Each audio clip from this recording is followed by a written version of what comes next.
learn to revel in it and fail with delight, but fail forward.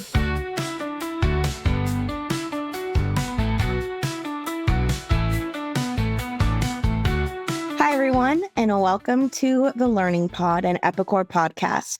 I'm your host, Roxanne Rodriguez, and this is a podcast where we aim to reshape the way that you learn. Today, we are reshaping the way that you think about goal setting. Today, I'm speaking with Kelly Greenwalt, the Senior Director, Marketing Operations. Kelly has a background in theater and performing arts, and she has spent the last 20 years as a marketing operations leader across various areas of technology, pipeline optimization, budget tracking, M&A operations, digital strategy, and demand generation. And please welcome Mayuri Day, Senior Learning and Development Consultant on the Talent and Leadership Development team. Mayuri has 7 years of professional experience with a background in organizational psychology and a deep-seated passion for organizational behavior. She has worked in the field of psychometric analysis along with HR, COEs as an employee experience and talent and culture. Mayuri is also an insights discovery practitioner and believes in enabling people to utilize their full potential. This will be a great conversation because Kelly and Mayuri can provide valuable insights from a different perspective of the business, as well as sharing their own personal experience. So Kelly and Mayuri, thank you for being here and welcome to the show. Thank you so much for having us, Roxanne. Yeah, happy to be here. I understand that we are approaching the season of goal setting here at Epicor, and I would love if you guys could share any personal success stories where effective goal setting has really helped you achieve a significant milestone in your career. Kelly, do you want to start? Sure. There are specific examples, but I think something that's generally applicable that I use for myself and my team is to remind ourselves that we don't have to set something truly earth-shattering as our goal. We can take off bite-sized pieces because what's really important is that the goal keeps us on the trajectory of where we want to go long term. So what I always kind of remind my team and again myself about is let's look to the short term and say, okay, in the next 2 quarters, what do we need? What's the milestone look like in order to get to the next one, So don't think too far ahead about the vision and set something super lofty. I have a lot of very ambitious and high-performing people on my team. I'm very lucky, but sometimes they tend to write goals that are not achievable. And that A in the SMART acronym is really important, that you are feeling like you're inching towards the long-term goal and the vision. So that's something that I really try to reinforce with my folks. I really like that because anyone in some sort of manager role needs to be able to guide their employees and their individual contributors. So being able to have that honest conversation with them and being able to say hey, this goal might be too lofty for within the next year. How about we start with small goals that you can be able to reach that? So that coaching element is so important. So that's really great to hear. What about you, Mayuri? Any time where effective goal setting has been able to help you reach a milestone in your career? Yes, and I'm really thankful that Kelly shared her approach and what she coaches her team with, because that's exactly what I had used for one of my very recent milestones that I'd like to talk about here in Epicor. So as of last year, we've had so I used to work on the employee listening strategy. Which involved a pulse survey that was sent out to our employees. And over the years, we've seen participation come in certain fragments. And so we really set a goal this time for myself and my manager is that we need to show an increase in participation rates, right? Because at the end of the day, employee feedback is going to influence employee experience. And what we did is, how Kelly mentioned, is we set a goal of a certain percentage. That was our benchmark. That was what we wanted to achieve. But what did we do in order to achieve that was set incremental milestones. So what do we need to do? So collaborating with stakeholders from time to time, being very practical of how we were looking at the data, not being overambitious about saying, okay, we're going to change the way Epicor works. No, it's hinting at those little things that will really make your goal a success. And over a quarter, we were actually able to show an increase of 25% participation rate through little things like changing the way we communicated about the survey, right? Because we didn't want to be too pushy about it. We shouldn't be. Employee feedback should be voluntary. And we let that happen in a very organic manner. Yes, of course, we had strategies, but they were very strategic, very practical. And we were able to show that increase. And it felt not only rewarding for me personally that I was, able to show that I achieved my goal, but it also empowered my stakeholders, HR business partners, because they were the one taking the data-driven insights, taking it back to the business, and really making a change, to the way employees engage themselves in the organization. Yeah, I really like that you kind of focused on how it feels when you do accomplish a goal. I feel like that's something that all of us, we want to focus on because it can get so discouraging if you're working towards a goal and it's taking a lot of time. And actually, when I originally thought about goal setting, the first thing that comes to mind is New Year's resolutions.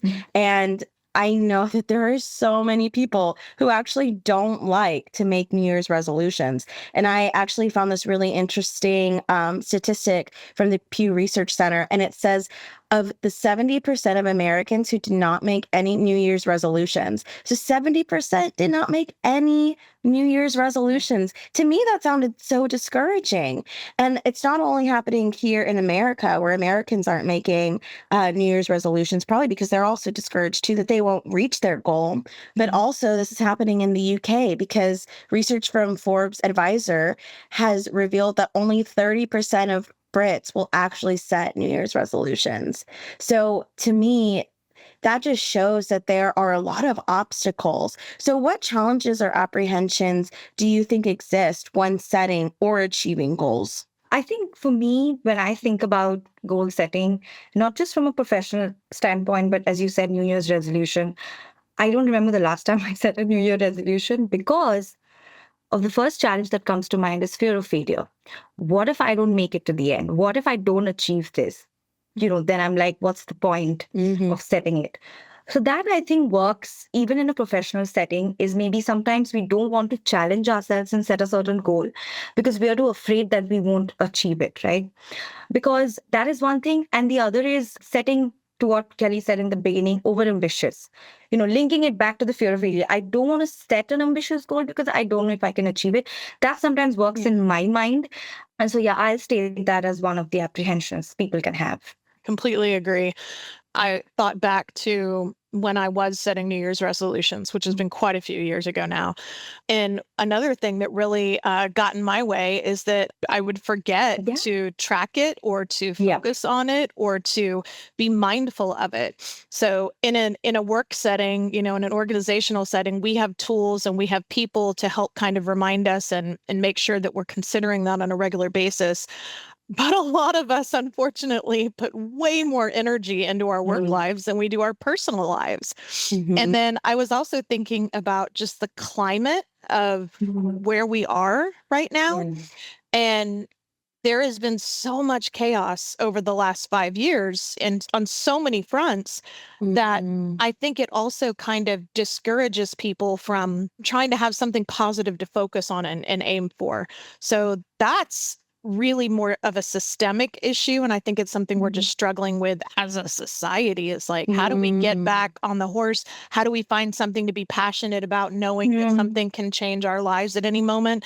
It's an important factor to consider because, we were operating a certain way for so long in our lives and then it was interrupted. So I think there's still some fallout from that as well. Kelly, I wanted to ask you a follow-up question. So I know you come from a background of theater arts, and then now you're in the corporate world. I mean, I know myself, I came from the world of teaching and education, and now in the corporate setting. I mean, how did goal setting for you change when you switched careers? Yeah, it's a great question. It was very different in the theater world, but some things were absolutely the same. There was a certain level of tenacity that you just had to have, a certain level of drive that you had to have.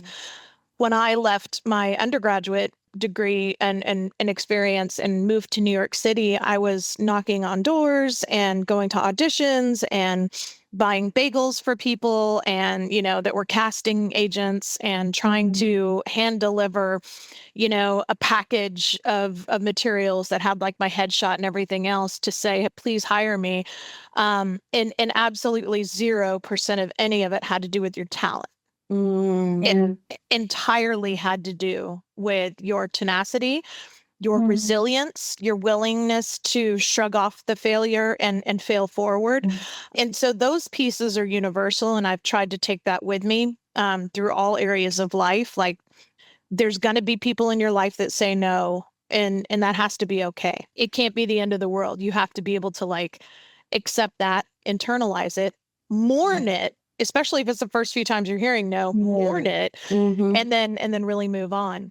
But even early in my career in the marketing world, I also had some failures, and some points in which I felt like a failure because I hadn't met a goal, or I hadn't, gotten a promotion that I had wanted, or I hadn't been recognized a certain way. And it really took a lot of internal reflection and work for me to understand, number one, that's not a failure. That's just another point on the board. And so it's information. You take back that information and you consider it. You look at it from other people's points of view. You try to zoom out and say, how important is this in the grand scheme of things, or on the 10-year view? And then you can zoom back in and say, okay, now how do I move forward with this so that I'm productive and I, think about it in a positive way? So there are definitely some universal components there, no matter what kind of line of work you're in. I really appreciate that answer. And I like how it almost builds off of what Mayuri has stated of, the challenge and the apprehension is that fear of failure. We are afraid of either setting a goal too high that we might not be able to accomplish, or like, you said, Kelly, where we maybe forget about that goal, but being able to understand that failure does not mean that you won't accomplish it ever, or it might just mean that it's going to swerve you into a different line of work or different goal that you didn't ever expect yourself to accomplish. So that really at least reshapes the way that I think about goal setting, because I definitely lived that, having to leave teaching, thinking I was going to do it for the rest of my life.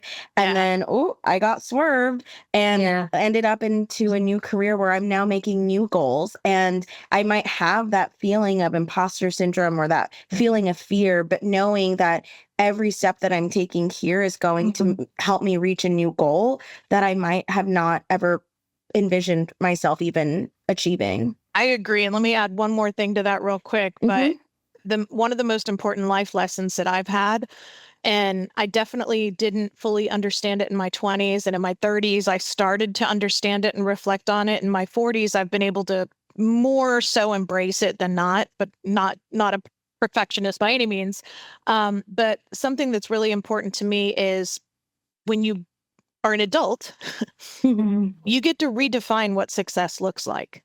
And you can do that repeatedly over time. So those life swerves that you mentioned they're so important to me. And I actually look for that when I hire people, because a life swerve to me meant that you had the wherewithal to say, this isn't right for me.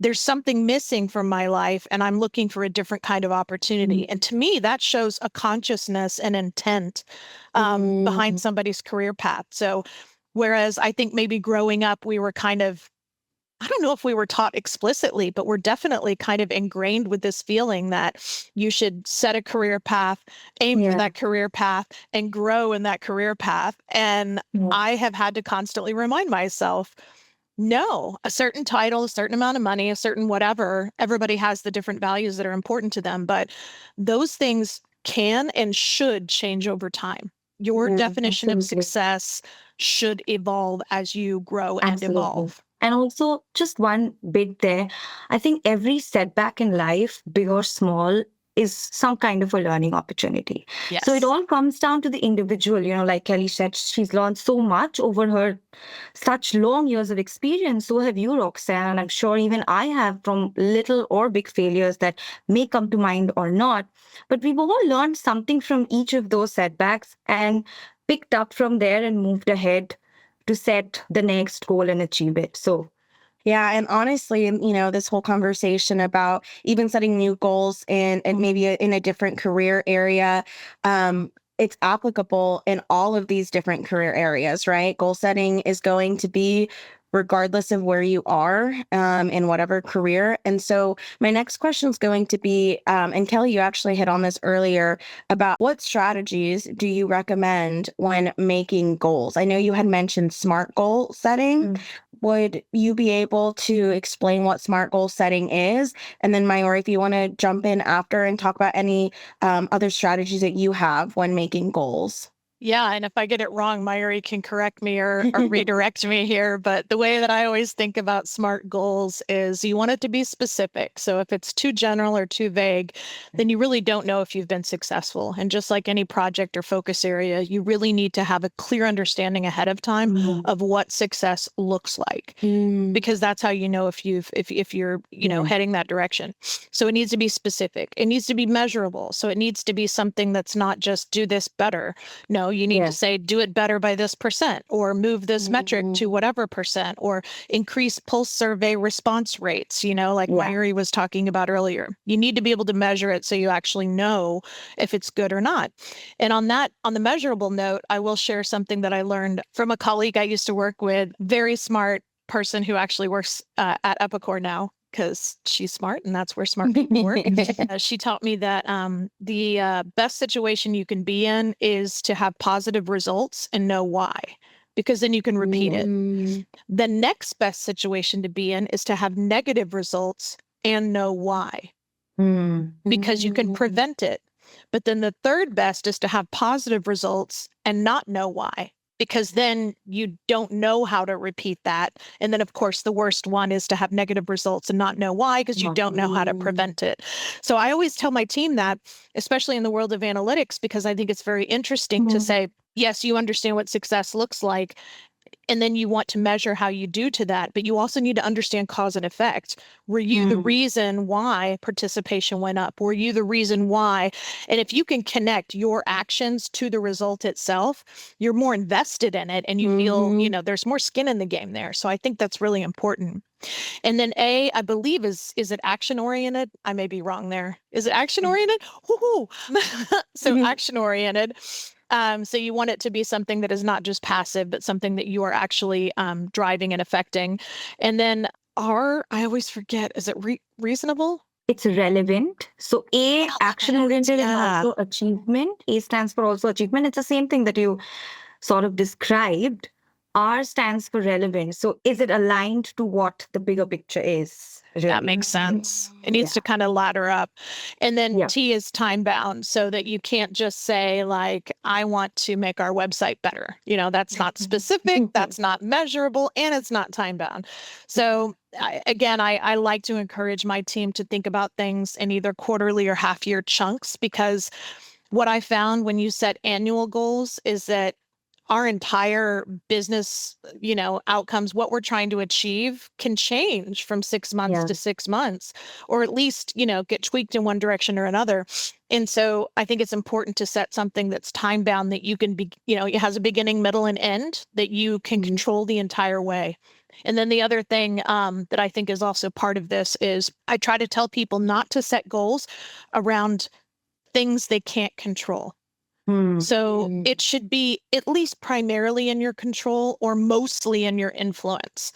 So if I were to say, like, I want all Epicor employees to start wearing blue on Tuesdays, that's not realistic. It's not super relevant, but it's also not necessarily something that I can control, nor should I. It's a ridiculous example, but you get my point. Is like, don't set something that is completely outside of your control, because then you're setting yourself up for failure.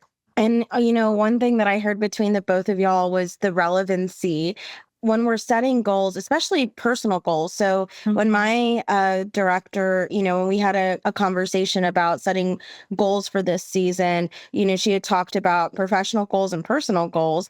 And so my question was, how can I align those personal goals to a big organizational goal, or at an organizational level where my personal goals can make an impact in the organization? One thing I'll add here is that I think it's critical for middle management and all people managers to make sure they have a clear understanding of what the company's goals are, and that they've articulated to their teams how their department is going to get to those higher level goals.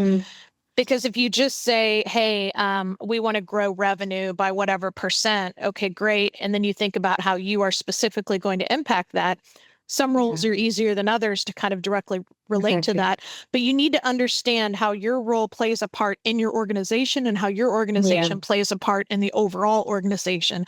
So I would say there's some onus here on the managers and the people managers to say, here's how we relate, here's how we ladder up, so that we can kind of work backwards from there. Absolutely. I think that's where it comes in to say that employees should also think about how their work impacts the larger picture, right? For example, we in HR, we often might find it difficult to link back our goals, performance, development, or personal to what the organizational goals are, because we are not directly impacting revenue, to Kelly's example. But however, through our onboarding programs, through our learning content, we are developing a more learned workforce, a more committed workforce who can then go out there and drive revenue. So, like Kelly said, it really is the responsibility sometimes may fall on our leaders and our managers, but it also can be something that employees can start thinking about. And this is where I'd like to talk about one more model that I learned from my Insights Discovery accreditation. This is the model that we use to influence or commit or make people commit to a change in behavior, because that also can become a goal for somebody who's undergoing coaching and mentoring, is the wave model. So where W stands for why. So you establish why you want to achieve the goal. Like, what is the purpose or the reason behind setting a certain goal in place? Then A stands for action. So once you know why you want to achieve a goal, then you have action. So what do you need to do to achieve that goal? That's where your SMART component comes in. You have milestones that are also SMART. It doesn't mean to say that your goal just needs to be SMART. Your milestones or the way you want to achieve the goal should also be SMART. Then you have visualize. The whole point that Kelly also touched upon is visualize how success will look like, not just for you, for your team, for the function that you're working for, and the overall organization, right? Because it's important to describe how my work, again, aligning it back to organizational goal, how does my work impact organizational success? So when you implement these three sort of components, automatically, I think somewhere down the line, you have more clarity around the goal you want to achieve. And finally, E, the E of the wave, stands for engaging support. Nothing we do in a silo. We are all collaborating with each other. So we need to identify who is going to be my stakeholder for support? Who do I engage with in order to make sure that my goal is a success? Again, I say my goal, but my goal is not really just my goal. It is a shared goal. And so I'd like to touch upon the wave model. We don't often find it. It's like I said, it's a model that we used in the whole personality development world, but I think it works fine even in the goal setting space. Yeah, I've actually never heard of the wave model. And just like with SMART goal and now the wave model, I feel like managers can go ahead and take that approach and take those models into these development conversations that we're going to be having. So thank you so much, Mayuri, for sharing that new model with us. That was great. So setting goals is a crucial part of this personal and professional development, but it's not always a smooth journey, which we've definitely talked about with the swerves and the fear, failure, and different things like that. Reflecting on these experiences can also help us refine our approach and set more effective goals in the future. And with that in mind, I would really love to actually hear about a time where you didn't accomplish a goal. And how did that make you feel? And what did you learn from that experience? I've had, situations where I was unable to meet a goal because of changing priorities. Kelly mentioned this at one point of time. We're not in a world where everything is going to be the way it is meant to be or the way we think it is supposed to be. Stuff is changing around us all the time. And same with organizations, priorities can shift. And when it impacts the goal that you've set, that can become a point of failure for you. Like, I don't want to say failure, but it can become a point where you don't achieve that goal because of the external environment, something that I don't have in my control. And earlier, because, I'm still learning. And when it happened a few years ago, I was young and I didn't have that much experience and I didn't have the learning. But however, at that point of time, I looked up to my leader and I was like, this is impacting me and this is an uncertain situation. But what I looked at it as that setback that I also touched upon earlier is a learning opportunity on how do I pivot? How do I manage change as an individual? That's the learning that I took away from. So now when I set goals, I go into the whole point of achieving the goal, knowing in the back of my head that things might change, priorities might shift, especially when it's projects that's cross-functional, in cross-team collaboration. My priorities, or for example, the priorities for the learning team may be set for the year. But if I'm collaborating with the talent acquisition team, their priorities might change because, they don't have control over the market outside in the industry. And so then how do I adapt and change quickly and not really look at it as a setback or a failure?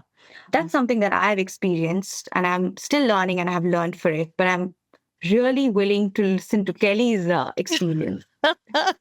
Well, I was enjoying listening to you there. I have in the past specifically set goals that I knew would fail. And this is controversial, but it was to keep something top of mind that was more along the lines of my personal agenda because I believed in something. So, there are times where I will sprinkle in something that is not within my control. So complete opposite of what I said earlier. But I think there's value in that because much like the personal goals and the New Year's resolutions, a lot of times we just forget, it's out of sight, out of mind. And for me, in the work environment, I want to keep things top of mind. So there have been instances before where there's a major project that I believe is necessary for the company and necessary to move something forward in my domain, but I don't have funding or I don't have buy-in yet. And so, I can build a goal that says, gain buy-in or gain funding for this project. And that's really meant to keep it top of mind. But what I've learned over the years is much like we talked about earlier, to pare it back a bit and say, okay, what within this can I control? Okay, well, I need to build a business case. I need to build a business case that is persuasive and effective. That's measurable enough to say, I don't have to rely on them buying in because, you never know what else is happening and what all the other levers are.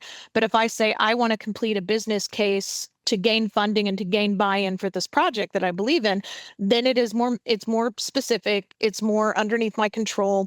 It's something that I can kind of focus on and really work towards. So I don't mind failing on goals. I think it sounds very crazy, but failing is something I've gotten very good at in life.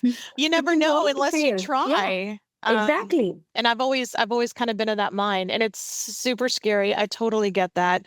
I've got young kids and I have to remind them all the time when they're afraid of failing or messing up. It's like, it's where the learning is. It's awesome. So learn to revel in it and fail with delight, but fail forward. And I tell my team that I'm like, fail forward and fail fast. If you're going to mess up, learn from it, take accountability and change something so that doesn't happen again. And then I honestly, there's tons of forgiveness there for failure, as long as you can do those things. Thank you guys so much for your responses. I truly believe that this whole conversation over goal setting has really reshaped the way that I think about this topic. I feel like so many people might have seen the advertisement for this episode and thought, oh, goal setting, we know about that. We do that every year. We always think we know so much about a topic, especially goal setting. But I really feel like I've gained a new perspective, whether that was a new model, whether that was a new feeling that I associate now with goal setting of, that failing forward and learning from it. So thank you guys so much for your input. As we near the end of the episode, I really want to end each of the episodes in the series with one question that I want to ask at the end of every episode, which is, what is one piece of advice that you would give your younger self at the start of your career? Mine would be very aligned with what I said earlier, which is, don't assume you know what success at 30 or 40 looks like, or 50 or anything else. Just be open to evolving your ideas of the future, just as you yourself will evolve. Yeah, I think for me, it would be not just for myself, but for our audience and our people listening to us as well, is that coming from the whole point that also Kelly said, is that also celebrate the small wins and enjoy the journey that you've set forth to achieve that goal. It's okay if you do not have at the end of the day achieved it, but I think celebrating those small wins and acknowledging your efforts goes a long way in sort of keeping yourself motivated. Yeah, I love that, celebrating small wins. Thank you guys so much. Well, that was Kelly Greenwalt and Mayuri Day.